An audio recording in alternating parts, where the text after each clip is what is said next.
time the guy called me a terrorist. He said, why don't you go bomb something? I was in my yard. He was like selling some stuff, and I was like, thanks, I'm not interested in terrorists, because I told him my name. Like, terrorist, why don't you go bomb something? I was like, I was about to like completely unhinged.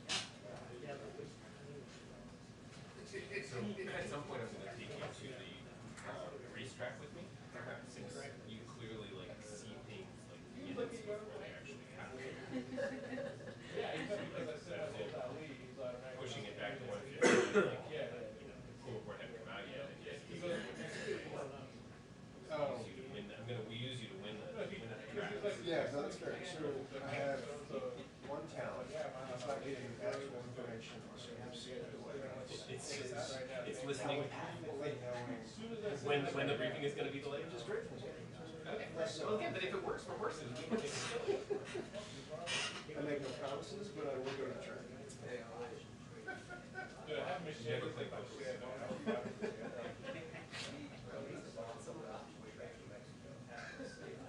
Oh yeah, that was another one that I haven't told you the story. But one time years ago, I was walking to get like George used to be here all day, right? I was walking to get go get something like a coffee or something to do. I was walking across that way.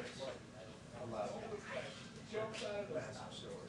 Did you? That's going to cause you No, this is years ago. Is it? Because I extra trigger. Did you ran through Nancy? Why don't you go back to Mexico? Yeah. I'm not from Mexico. I'm like, and I'm thinking to myself, what am I taking your job?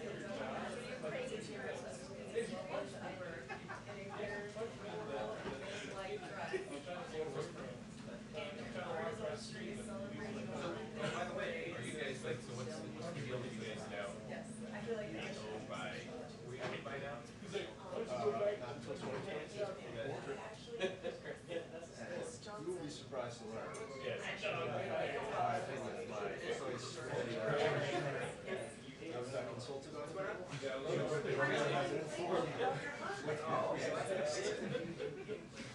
But I am excited that I believe it is next year. I was going to say, oh,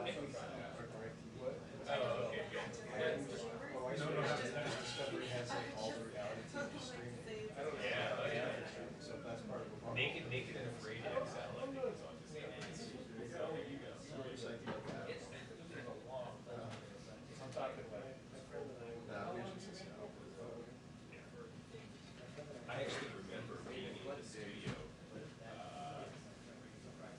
It might be the same guy. I didn't know that. several years ago when AT&T bought it, and like, It must be like some big AT&T like executive was like getting a tour of the studio that day. And everybody was sort of, you know, before the new mask. between you, this is the first one that was obviously doing the full dress. This is obviously only, I just went out. Last thing I want to do is fight with a homeless. Homeless people know how to defend themselves. Great call. You don't mess with homeless. Really?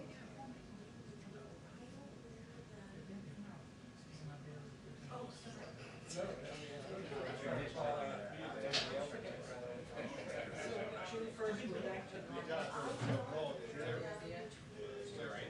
for option sacralization. Because it seems like you can't wear that.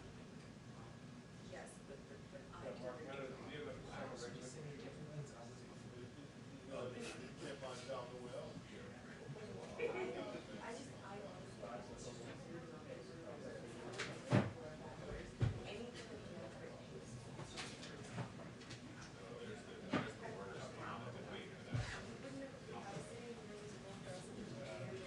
You know, I wrote Warner's obit 20 years ago.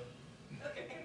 You wrote the obit? Well, I did, and when he went into the hospital 20 years ago. You know, I'm trying to think about how many pages I read. Well, and so I don't think very many. So I wrote it, and so it was like, it was like 3 computer systems ago, and like 74 million editors. Anyway, I left. I know, what happens if you write an obit and then you go somewhere else and later rewrite it? No, I mean, if, in theory, had they found it, They would have they would put it have in your done files it. later. Oh, really?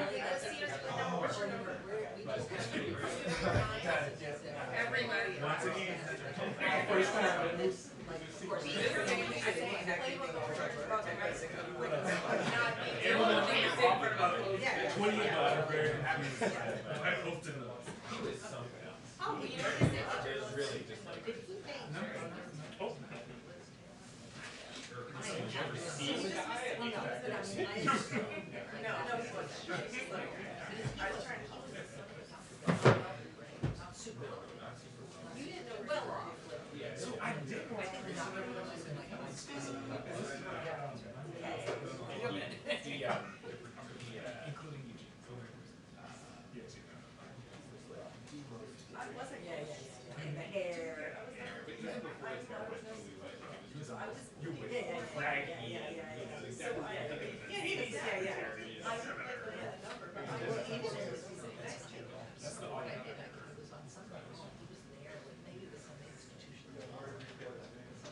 Foreign policy.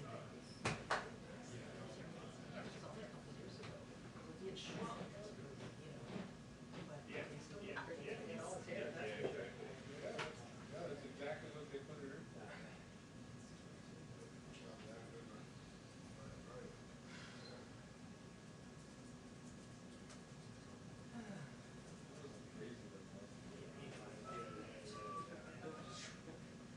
Mary still go back high school graduate.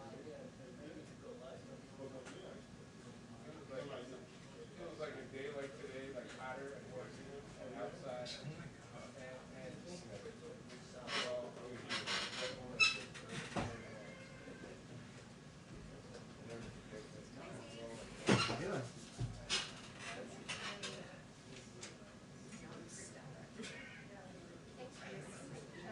It's a lot. Casey, when does your presidency end? 7 weeks from today. Not that you're counting. That was very determined. That was quick. I move the extend presidency indefinitely. Is that definitely there's a book that I, sorry. I suggest that. I don't know, this is my parliamentarian Yeah, I here. feel like we're Right, how are you gonna rule on that? In my favor, see, there you go. in favor of the association of comply these days.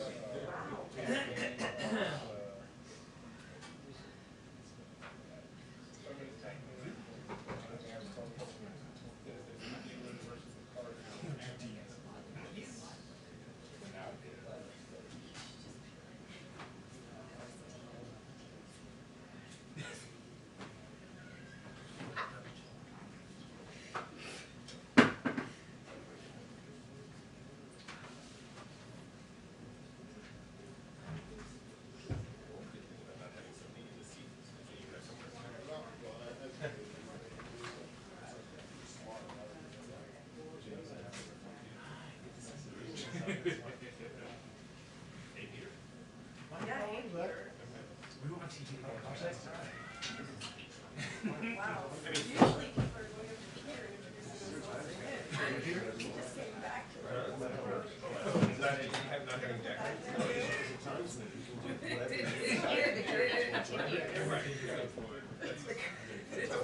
Oh, I know.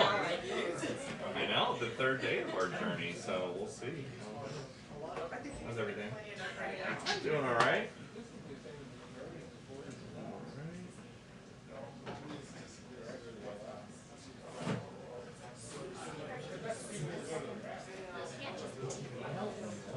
They've been rotating as they like update the Fox COVID protocol. Somebody stays across the street at the set where John Roberts lives for now, but yeah. That shot behind him live, that's his. Yeah. Oh, okay. I didn't know if that was his. But it's the entrance is on High Street, so he's pretty far away. Yeah. It's a cool view.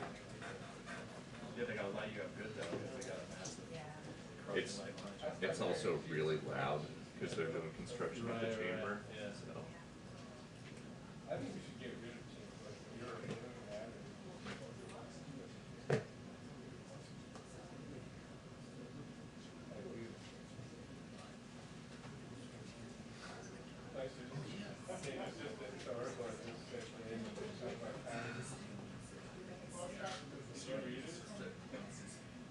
Can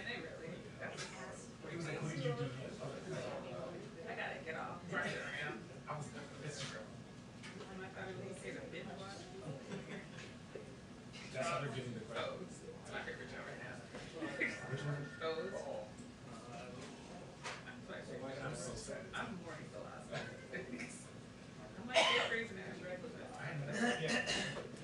Me too. I mean, I'm not sure what's happening. Yeah, yeah.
This is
Wait, does that say? Why does it say Zeke's personal list? Zeke.whca. We have a 2-minute warning on the press briefing, a 2-minute warning on the press briefing.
Hi, everybody.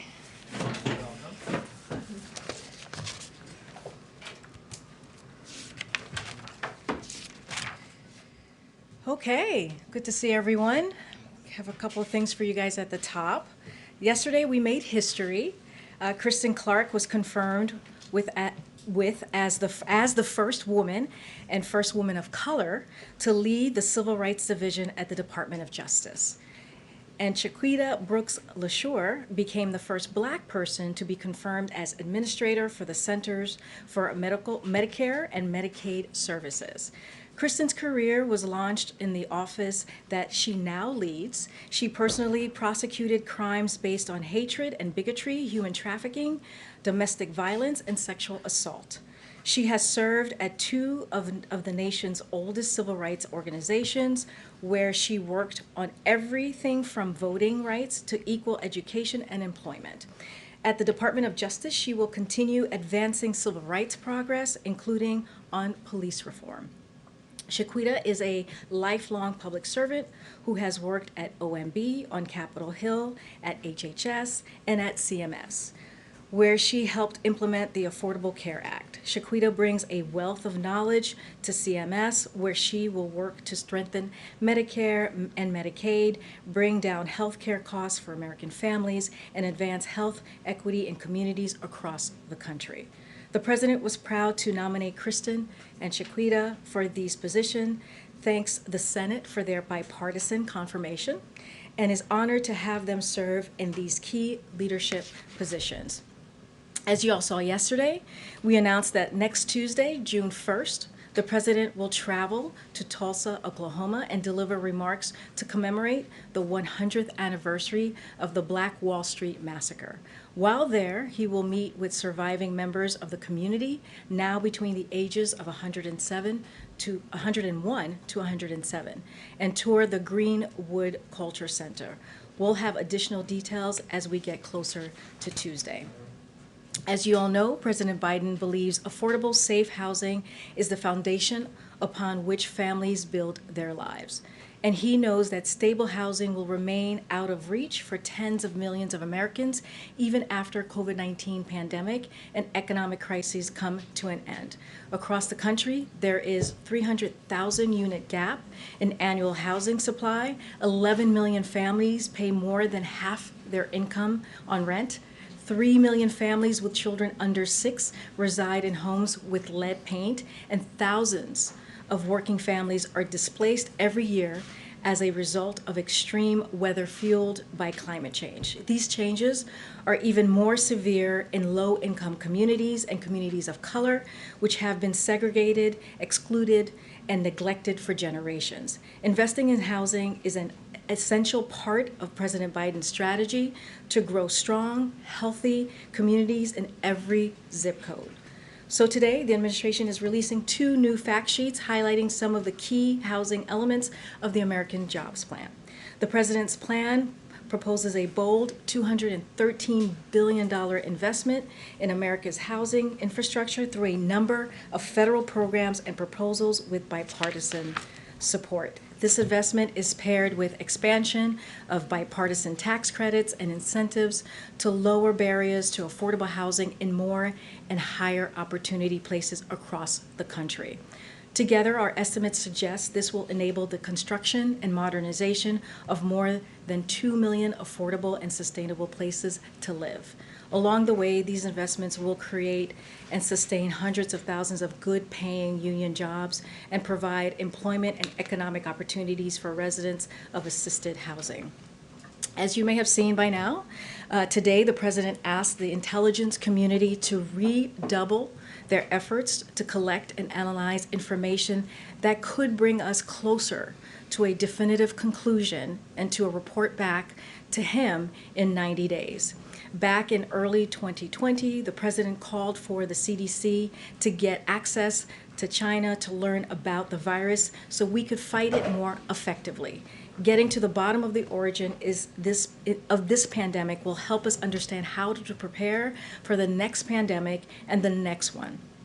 As we have done throughout our COVID response, we have been committed to a whole of government effort to ensure we're doing everything to both understand and end this pandemic and to prevent future pandemics. This is why the president is asking the U.S. intelligence community, in cooperation with other elements of our government, to redouble efforts to collect and analyze information that could bring the world closer to a definitive conclusion on the origin of the virus and deliver a report to him again in 90 days.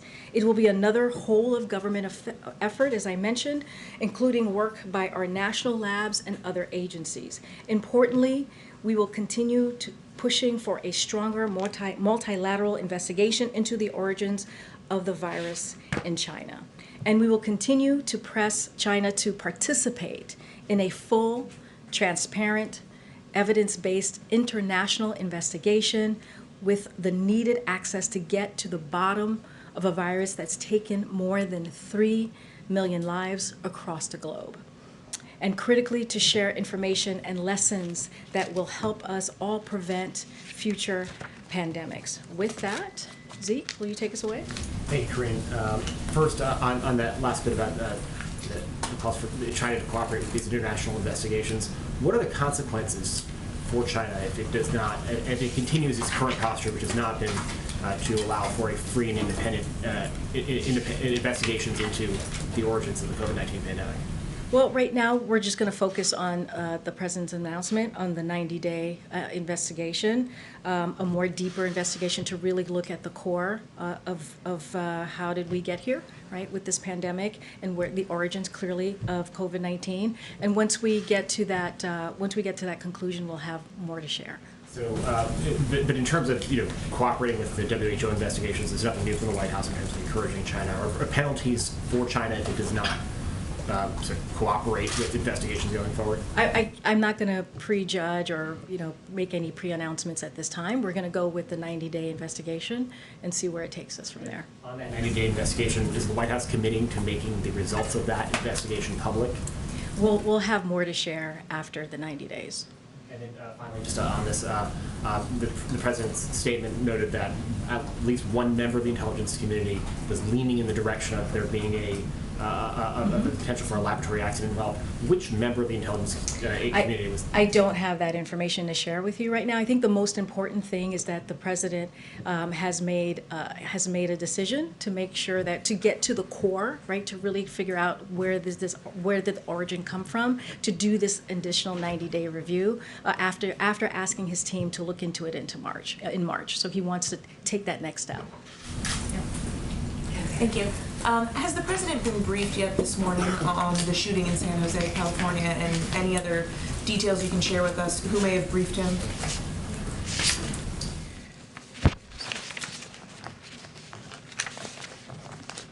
Just give me 1 second.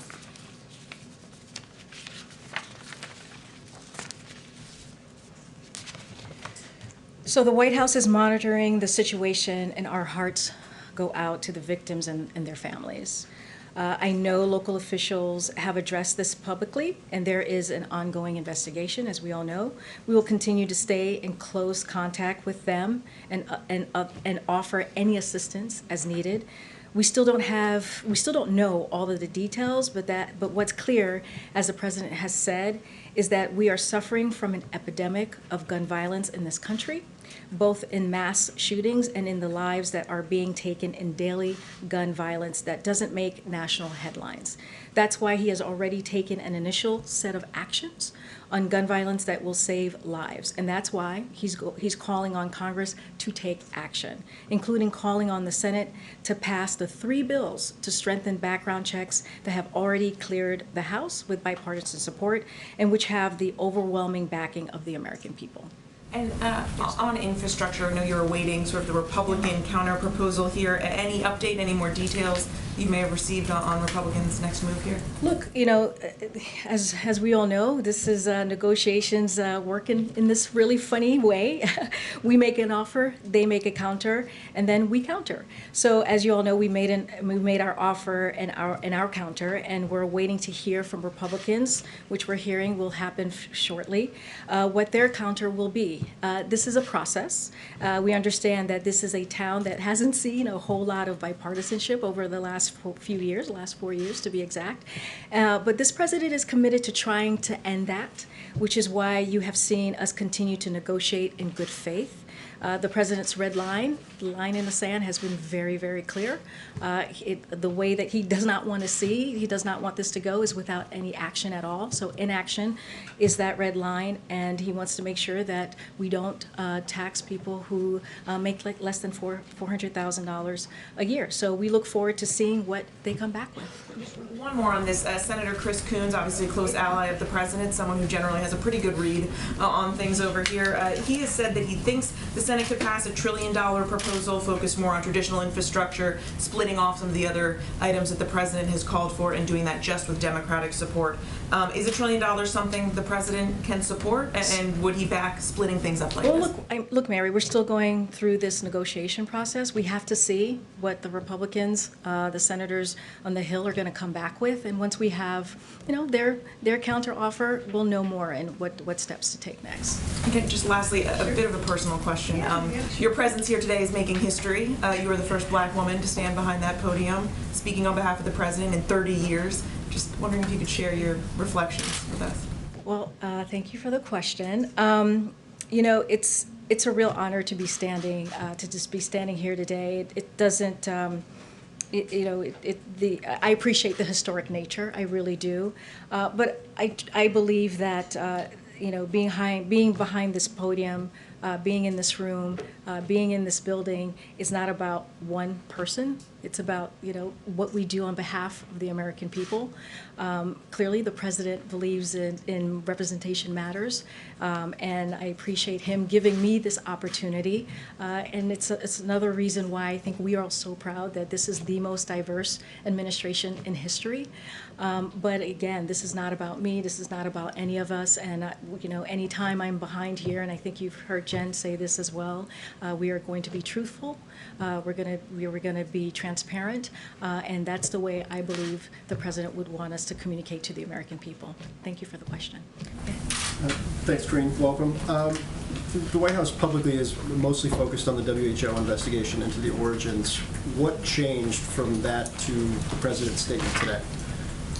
Well, nothing has changed. If you think about it, as I mentioned in the readout, and I'm sure you saw in the statement, the president has asked his team to look into this back in March. So this is something that has been ongoing. We have been pretty vocal with WHO these past several months, and so this is just a continuation of what the president has been focused on. We're going to see what happens these next 90 days. As we just read out, it was inconclusive, so we need to get to the bottom of this. As we all know, we've lost almost 600,000 Americans to COVID-19, and we have to get a better sense of the origin of COVID-19, and also how do we prevent the next pandemic. And so that is the focus of this announcement that we put out this morning, the president put out this morning. When it comes to the IC, their conclusions or where they land on things hasn't actually changed that much in the last 12 years. Is the president concerned that the IC does not have enough visibility, even if they're redoubling their efforts into what is there a collection problem there? Well, I think this is going to be the process, right? They have 90 days to kind of, get a deeper look on this, and then we'll have a better sense of where to take this next. I mean, I do want to go back for a second. We've gotten this question about the origins, and we've been pretty vocal, right? This administration, we didn't have access. China wasn't transparent enough. We have been saying that for a very long time, that China needed to provide more access to the lab, cooperate more fully with the scientific investigators, and we don't think that they have met that standard. So we've been clear that sound and technically critical theory should be thoroughly evaluated, and data before we can give a full pronouncement. So that's the one part, right? That's the WHO in China, and now the president has asked his team to do a 90-day review. And then just one quick one on infrastructure. Republicans have talked about repurposing COVID money as a potential pay for here. Does the administration think that's feasible? Is that something the president is willing to consider? So, Phil, as you know, we have not seen the counter proposal yet. We'll look forward to reviewing that. Seems like tomorrow that might happen. But, the president has been clear that his line in the sand, as I just said, is raising taxes on Americans making more than $400,000 a year. But we should also be clear that there are simply not hundreds of billions of dollars in COVID relief funds available to repurpose. As of the end of March, about 95% of the $3 trillion in pre-rescue plan COVID relief funding has either been obligated or is for PPP, unemployment insurance or nutrition assistance, where the money is going out as planned to specific businesses and people. Of the remaining 5%, the largest categories of unobligated balances are in the Healthcare Provider Relief Fund, funding for rural hospitals and healthcare providers, and disaster loans for small businesses. So turning to the American Rescue Plan, the legislation is working exactly as needed, delivering relief to families, businesses, and communities to bridge our economy to end the pandemic and into a strong recovery, which is what we're working towards. Thank you. First on the economy and concerns about inflation. The JP Morgan CEO, Jamie Dimon, warned today that we're going to have more inflation, less productivity, and slower growth if future federal spending, administration spending, isn't done productively. The federal government, not historically known for efficiency. So can you guarantee there's not going to be any waste in the possibly $4 trillion more of spending in the next couple months? So let me first step back for a second. When we think about the inflation and when we think about where we are currently, look, the president's plan is working. We are growing the economy from the bottom up and the middle out faster than any time in the last 40 years. We're creating an average of 500,000 jobs a month, up from 60,000 a month before he took office, before this president took office. And if you look at unemployment insurance claims, they're down, and Americans have much needed money in their pockets thanks to the American Rescue Plan. So we're going in the right trajectory, right? We're looking at the trend, and the trend is going in the right way. And if this is a president who understands about making sure that we're not wasteful, right? Making sure that he was when we think about when he was a vice president, he overlooked that stimulus recovery package back then. And so he made sure there was no corruption and no waste. And so he understands how this all works, and he has a team that will be on top of this as well. And I know that one of the big things for him is not to raise taxes on anybody that makes less than $400,000 a year. But if there is inflation because of wasteful spending or any other reason, and everything is more expensive for everybody, is there concern that that could be a tax on the poor, effectively? I just want to be really clear about the American Jobs Plan and the American Families Plan proposal. Look, both of those plans will create job opportunities for all Americans, rebuild our crumbling infrastructure, invest in research and development, and educate our children, and combat climate change. So these plans that we're talking about is actually an investment in our country, an investment in people, an investment in families that we need, that we have long needed, even before we saw what the pandemic has done to everyday Americans. And then just last one on COVID-19 origins. If it turns out that COVID-19 originated from some sort of a lab accident in China, which the president now says one element of the intel community thinks is possible, would the president seek to punish China? We're not going to go there just yet. We have to go through the 90-day review, and once we have the 90-day review, we'll be able to reassess. But just on a just take a step back, anything that kills 591,116 Americans, is that something, if another nation either was responsible or knew more than they were letting on, like you said, they weren't letting the inspectors in, and that hurt the overall investigation forever, what would the president do? Would he do anything? I mean, he's doing something right now. He asked his team back in March, right, to do this, to look into this, look into the origins of COVID-19. This is incredibly important. Like his statement says, we need to find out where the COVID-19 originated from. So the president has been very clear. He actually, spoke out about this back in 2020. So this is not the first time we've heard his voice, his concern about the origins of COVID-19. So we're just taking the next step. I'm just not going to prejudge. I'm not going to make a statement until we know what happens after this 90-day review. Thanks for that. Karine, welcome. Hey. As for the opening statement, we received a statement on the origins of COVID-19 from the president, where he said, among other things, that this report may include specific questions for China. Given China's lack of transparency as it relates to the WHO joint study, why does President Biden think that China would answer the questions that the U.S. wants as it relates to the origin of COVID-19? Look, the COVID-19 pandemic has taken, I think, 1.3 million lives globally, 600,000 American lives about.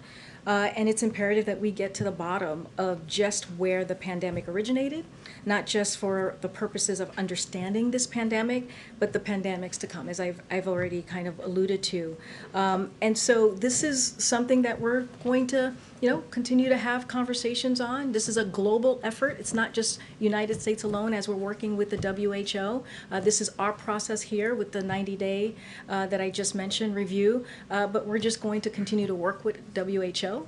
And WHO is going to continue to work with China on this. So I understand why we want it to get done, but why do we think that China would cooperate? This is something that you have to ask the Chinese government, right? This is something that should be important. It should matter to them, but this is a question for them as well. Has the president specifically asked or made this ask of President Xi of China for their cooperation in this effort? I'm not going to go into details of private conversation that the president may have had with President Xi. All I can say today is that we're going to do this 90-day review, and this is what the president asked for, and we'll see where it takes us. If not the president, has the White House made this ask of the Chinese government more broadly? Again, I don't have anything to preview for you of that. Let me ask you about Belarus, if I can, very quickly. The president said yesterday, I think his specific language was that sanctions, it's in play, he said, of sanctions. Has the White House, this administration, made any final decisions about possible sanctions against Belarus? The president, as we said yesterday as well, he asked his team to look into it and come up with a kind of a menu of options on how to move forward. So we don't have anything yet to read out on that. Last item, just following up on the awful tragedy that we're still learning more details about in San Jose, California right now. You said what the president is doing broadly in an effort and what he's been pushing Congress on. Are there any Republican lawmakers in particular that he's reaching out to? What specifically is he doing in terms of that effort now to try to push this along, given great frustration that it appears stalled any broad gun reforms? As you know, as I laid out, the president made some historic proposal plans of his DOJ just about a month and a half ago, which is the most, which is kind of historic when you think about what presidents have done in the past when it comes to dealing with gun violence prevention. The president talks to many Republicans and Democrats on the Hill. As you know, he was a senator for 36 years, a vice president for 8 years. He has a lot of close relationships. They talk about an array of issues, and so I don't have any specific conversation to read out to you about this particular issue. But he continues to call on Congress to move on getting gun reform done. Thank you. So there was a letter from 15 states to your climate envoy, John Kerry, this week. And in that letter, they expressed issues with Kerry pushing banks to divest from fossil fuel companies. And they said that they would be pushing back on that. Is that going to hurt your strategy? Do you have any comment about that letter, any reaction to it? I have not seen this letter. I don't have a comment for you right now, but I'm happy to go back and talk to the team and get back to you on that specific letter. And then just on a separate issue, the president spoke with Egypt's President Sisi on Monday, and in your readout of that call, you said that President Biden underscored the importance of a constructive dialogue on human rights in Egypt. Could you talk a little bit about exactly what dialogue Biden is having with Sisi about human rights in Egypt, and will it go beyond talk? So I have to tell, I don't have any more to read out from that specific conversation. From the readout, I'm going to let the readout sit for itself, but I don't have any more specifics on that particular human rights issue. About how you plan to approach human rights. I mean, you have a budget coming out tomorrow that has foreign aid. You have a lot of leverage with governments like Egypt, as we saw with Suez, as we saw with Gaza. Is there scope for the White House to put pressure on you? Well, as you can imagine, our one of the things that the president really puts front and center is his relationships, his deep, long relationships with many of the leaders, clearly across the globe.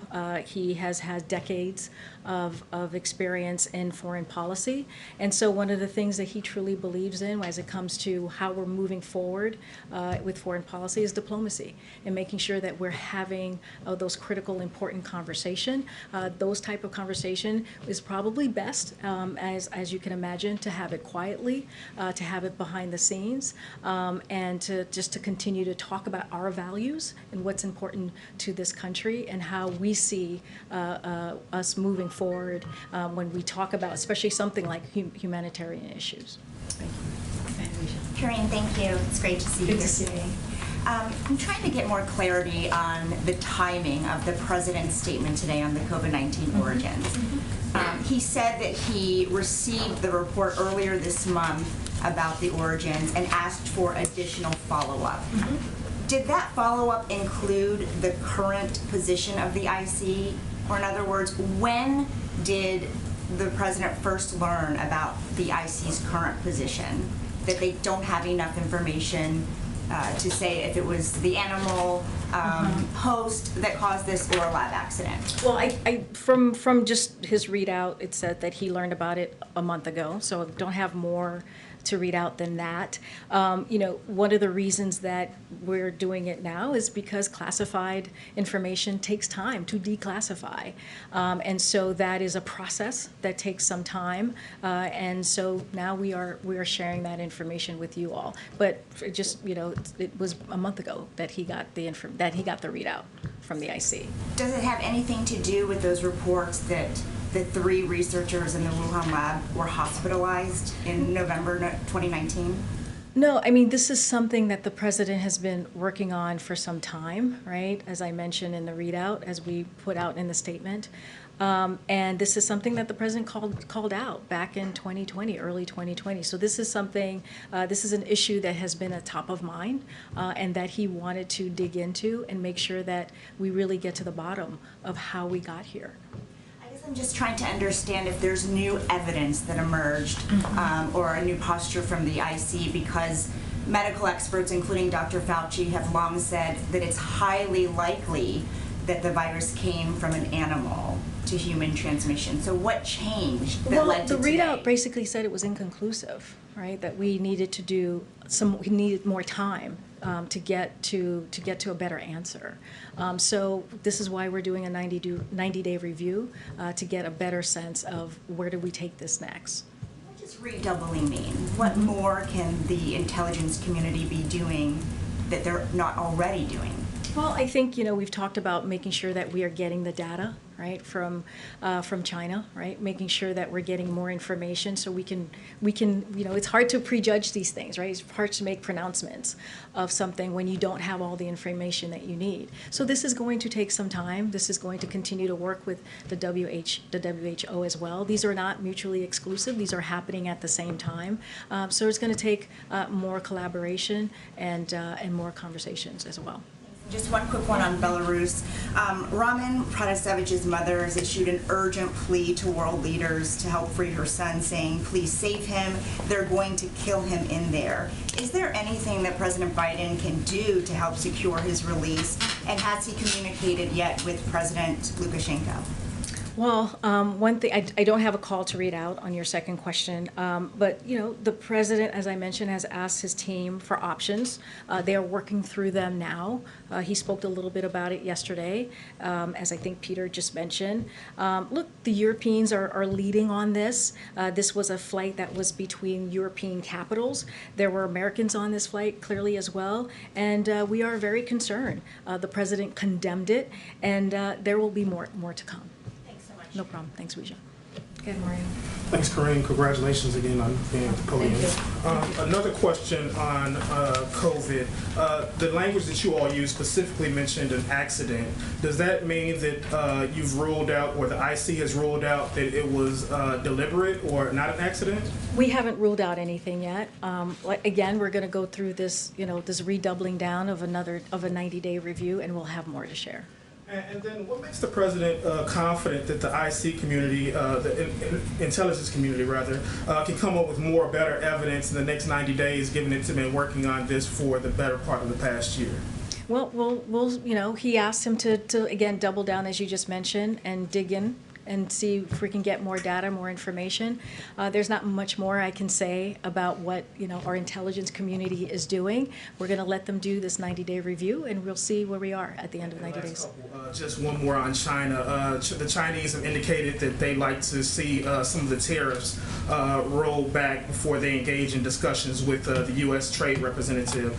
Is that something that the administration is willing to make concessions to facilitate those talks? I don't have anything to share about the tariffs and trade that we're in conversations that we're currently having right now. And final question domestically. The president, of course, met with the Floyd family yesterday. How does this meeting change the White House's strategy toward getting police reform passed? I'm so sorry. Can you say that last part? I didn't hear it. The president met with the Floyd family yesterday. Yes. How does that meeting, if in any way, impact the president's strategy toward getting the George Floyd Policing and Justice Act passed? Yeah. So as you mentioned, his meeting with the Floyd family yesterday, this is deeply personal to the president. Over the last year, he's gotten to know this remarkable family. This is a president that knows about loss personally, as we all know, and he has connected with them on a very personal level, not just as president and a grieving family, but on a far more personal level. He has been particularly taken by Gianna, George's younger daughter, who was here as well. He met her before the funeral last year, I believe that was June 8th, and has kept her close to his heart ever since.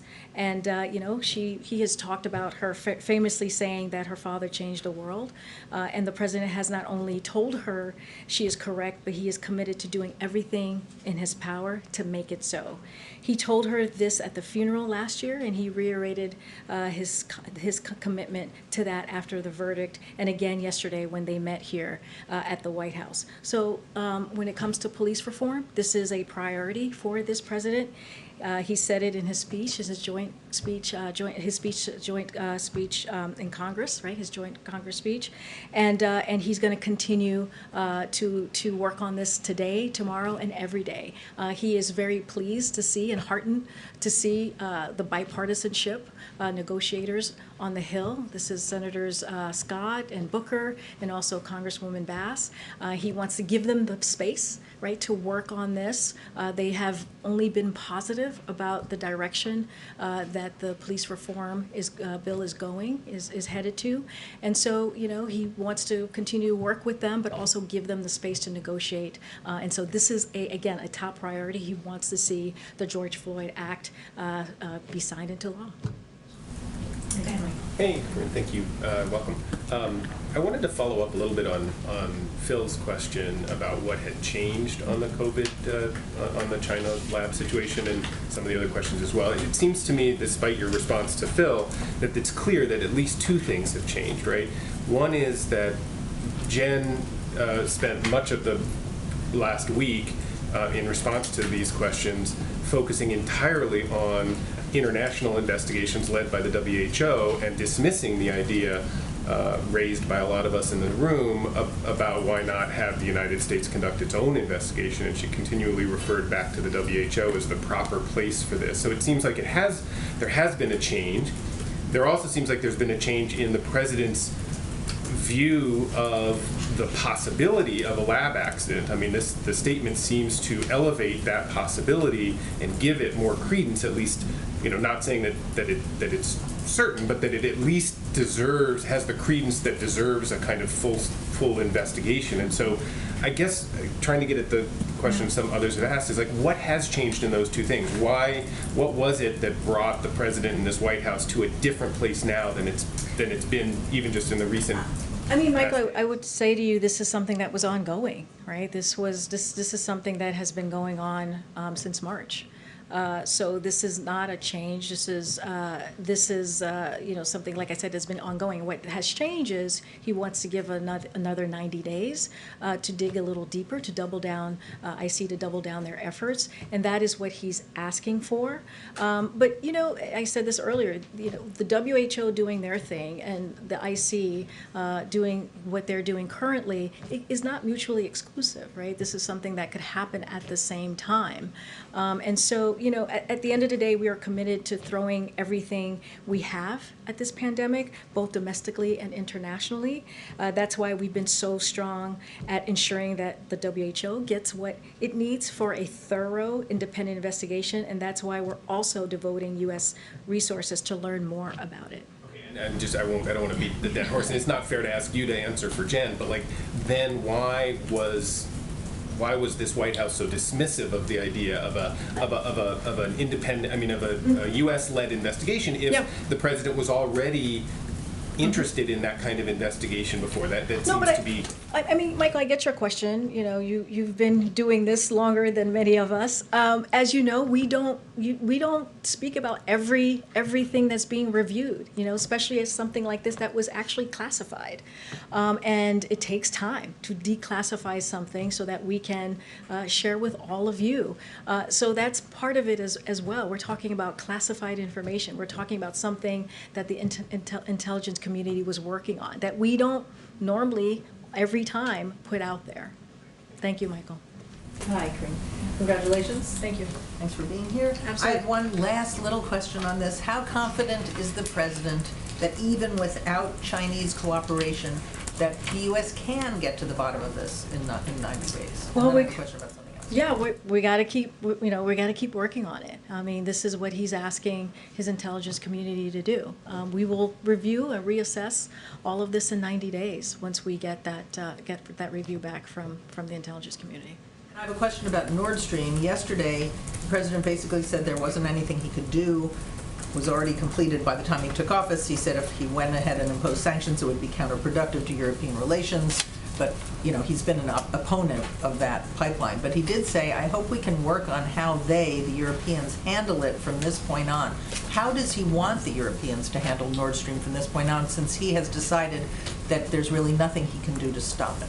Well, just to step back for a second, Nord Stream was like 95% done, right? So before he even stepped in, and I talked earlier about diplomacy. There's sometimes you have to do things in a different way, right? We all have, we have these relationships that we are rebuilding as well, especially after the last couple of years, and so this is going to be a process. And so, like the president said, we're going to figure out ways that we can work together, and that is something that is incredibly important to this president. But what does he want from this point on? As he said, I hope we can work on how they handle it from this point on. What is he talking about? Yeah, I don't have any specifics to share with you. As you could imagine, a lot of these conversations happen behind closed doors. But I think he was trying to share his thoughts on this and where we can, how he really truly wants to figure out a path forward. I guess. Thanks, Karine. A follow-up on the Olympics question that came up in the briefing either yesterday or the day before. Today, a major Japanese newspaper put out an editorial calling for the cancellation of the Olympics, saying that it is not rational to hold the games this summer. So given Japan's low vaccination rate, as well as the State Department bluntly telling Americans do not travel to Japan, is there any second guessing on the part of the administration to move forward and concern about athletes' safety? Well, first let me just be very clear. The travel advisory is an advisory. It's not a ban. But our position remains. It has not changed on the Olympics. We respected the decision to delay the Olympics, the games last summer, and we understand the careful consideration that the Japanese government and the International Olympic Committee are weighing as they prepare for the Tokyo Olympics that's just coming up right around the corner. So the government of Japan has stressed that the public health remains the central priority as they plan to host the games. Tokyo has assured us that they will keep in close contact with Washington as their plans develop. And the president proudly supports the U.S. athletes who have trained for these games and will be competing in the best traditions, if you will, of the Olympic spirit. And so America's Olympic athletes represent the very best of our determination, diversity, and teamwork. And just one other thing, you just mentioned at the top of the briefing fact sheets about the economy and housing and things. The president's going to be in Cleveland tomorrow, talking about the economy. What's the thrust of his remarks tomorrow? Yeah. So tomorrow, during a speech on the economy in Cleveland, President Biden is going to make a clear case that his economic plan is working. He'll talk about how far we've come as a country because of the actions we've taken over the last 4 months, turning the tide on the pandemic, creating 500,000 new jobs each month on average, cutting unemployment claims by more than a third, raising wages, and leading the development world's recovery. And he's going to talk about why now is the right moment to investing in building back better for workers in places like Cleveland by making historic generational investments in foundation of our economy strength through the jobs plan and the families plan. Investments that will create good paying union jobs, expand economic opportunities for all Americans, and help us outcompete the rest of the world in the 21st century. So that's the trip for tomorrow. Sebastian. Thank you very much, and yes, welcome. So I'm afraid, with apologies, not the last question. Is the White House satisfied with the cooperations getting from China on this? Because in the past, clearly it hasn't been. And if it isn't, is the president, has he got a message to China that I would like more cooperation? Are you asking China to step up in these 90 days, or is it okay? Well, we've been working, speaking closely with WHO, right? They're the ones they're the global the global entity bringing us all together. And so they're having that direct conversation when it comes to the origins of COVID-19. And we have been pretty clear, China has not been transparent. They need to do more. And so that's what we've been, I think, very vocal about these past several months, and we'll continue to do so. Thank you. And another question on the Olympics as well. Just to put the same question a slightly different way. A large majority of the Japanese, according to the polls, are against it, and it's pretty consistent. You've got some prominent businesses against it. You've got a large part of the medical community against it, and now you've got this newspaper, which is one of the sponsors of the Olympics, against it. Is there a point at which the administration says, look, we just don't want to basically offend the Japanese people, even if the government is saying it's okay, or are you just going to follow their government's guidance and just go along with what they say? I mean, it really goes back to what I was saying earlier, is that, we truly respect the decision, to delay it last year, and the government of Japan has stressed that public health remains a central priority. And so that is the commitment that they made to us. And to other countries where they will have athletes attending the Olympics in just a few weeks, and so that's pretty much where we are. We really truly we trust what the government of Japan has stated to us. Thanks and congratulations again. Thank you. A question on the origins of the pandemic. The president says he has specific questions for China. I know that a lot of this is classified information, but can you share anything on what some of those specific questions are for China? I can't share the specific questions that are because this is an intelligence community. They're doing, they're doing their deep dive. I can't go into that. Okay. Some Republicans turning to infrastructure. Some Republicans are saying, including Senator Thune, are blaming White House aides for not getting a deal, saying that in fact White House staff is less interested in getting an infrastructure deal than the president himself. How concerned is the president about that, and has the president reached out to those senators who are saying this to say, no, in fact, my staff and I are on the same page? Well, this is all of this negotiation is being led by the president. If you think about the memo, the counteroffer that he put out that last Friday, that was approved and led by the president. He's been in the room in these negotiations. Again, he has close personal relationships with a lot of these senators. This is, as we know, I've mentioned this before, he was in the Senate for 36 years. He was a president for 8 years. He believes in having bipartisanship.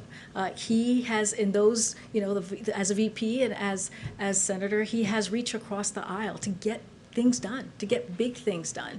And so this is how he sees this moment. This is an infrastructure, infrastructure is a bipartisan issue. This is something that Democrats, Independents, and Republicans truly care about. We're talking about investing in our country, investing in people, investing in roads, right? Investing in bridges. This is something that will have a long-lasting effect, something that we haven't done in a generation. So this is something that we believe, he believes, more importantly, that should have bipartisan support, and that's what he's going for. And thus far, we are seeing negotiation happening. We're waiting to hear the counteroffer from senators on the other side, Republican senators. And so once we get that counteroffer, we'll have more to share. Ask you one about COVID and equity. I know there are, of course, COVID briefings, but the share of Black people who are making up the new coronavirus cases in cities like DC has risen sharply, and this is after the vaccines were widely available. In DC now, 80% of the new COVID cases are Black people. How concerned is the president about that, and does he see that as a failure, his responsibility, specifically when it comes to the number of Black people that we're seeing now get COVID?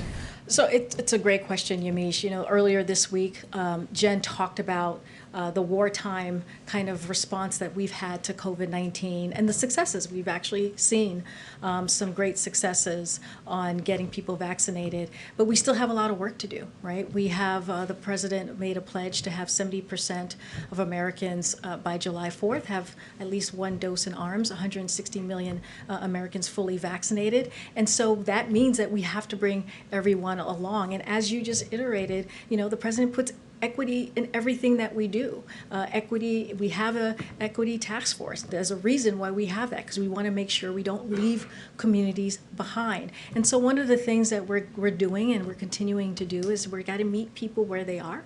That's why now in many pharmacists you can walk in and get that vaccine. It is free. It's something that clearly we're working really closely with states and local governments on.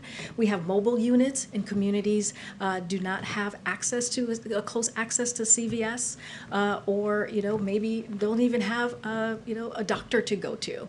So we have made it so that we're meeting people where we are. And one thing that we have learned: the more people who get vaccinated, the more of the confidence of the vaccine. You see that number going up. So we do have a lot of work to do, but we also have some successes that we can point to, that we can continue to replicate and continue to get out there and make sure we bring all communities along. If I could with a quick follow-up. Yeah, absolutely. You said that the president, and it's true, of course, the president's put equity at all the center of a lot of what he's done on the pandemic. Of course, these numbers, though, tell a different story, just in terms of, again, here in DC, 1 in 10, I should say 8 in 10 people, the new cases are Black people.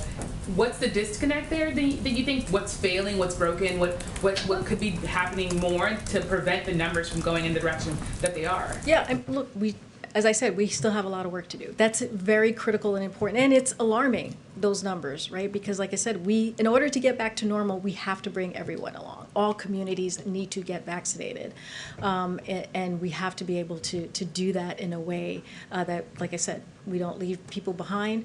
But I think one of the things that we are doing is making sure that we have those trusted voices on the ground, making sure we have a community core, more than 6,000 people, where we have people who are in those local communities that are continuing to have those conversations with people who have hesitancy, with people who may not know or have the full information.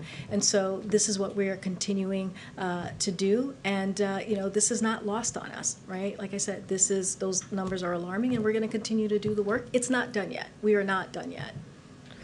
Thanks, Oh, thank you. Okay, I'll take this last question. Karine, hi, Tony Toll with Spectrum News. Congratulations, by the way. I have to start by apologizing because I'm going to ask about the COVID origins again, but you said you were confident, the administration is confident in U.S. investigation into this. But are you guys confident in the World Health Organization's credibility? This statement greatly differs from the findings that the organization has put out. They said it was extremely unlikely that this came from a lab leak. Is the administration going to call on the World Health Organization to call for a new investigation, an independent investigation? How confident in the results that you'll find in that? Yeah, I mean, we've been very clear on that. We've been very clear with the WHO to continue to get to the bottom of this, to get the additional data that we need to figure out where the origin of COVID is from or came from.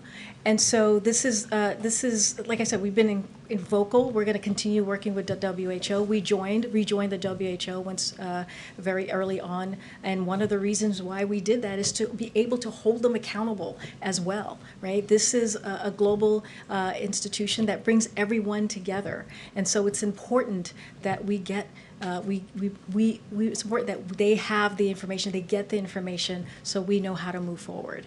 One question on the budget. Progressives in Congress are calling on the Biden administration to slash funding to the Pentagon's budget. Representative Mark Pocan specifically called on the president to cut about $50 billion from the defense budget because of the president's announcement to pull troops out of Afghanistan. Is this something that President Biden is considering? So let me just say that we'll be announcing and rolling out the president's proposed budget this coming Friday. And I'm not going to get too far ahead of that. What I will say is the president's proposed budget will outline how he is proposing to pay for a range of the plans the president has put forward. And he's clearly talked about and remains committed to his campaign pledge of pushing for a public option of prescription drugs, something he talked about in his joint session address, and other items, not just that one. But every entity may not be reflected in this budget. But again, I don't want to get ahead of the president, who will be putting out his budget on Friday. All right. Thank you. Thank you, guys. Thanks. Thank you, guys. Thank you, guys. Thank you, guys. Dr. Fauci said he couldn't say what. Congress, is the president going to fire him?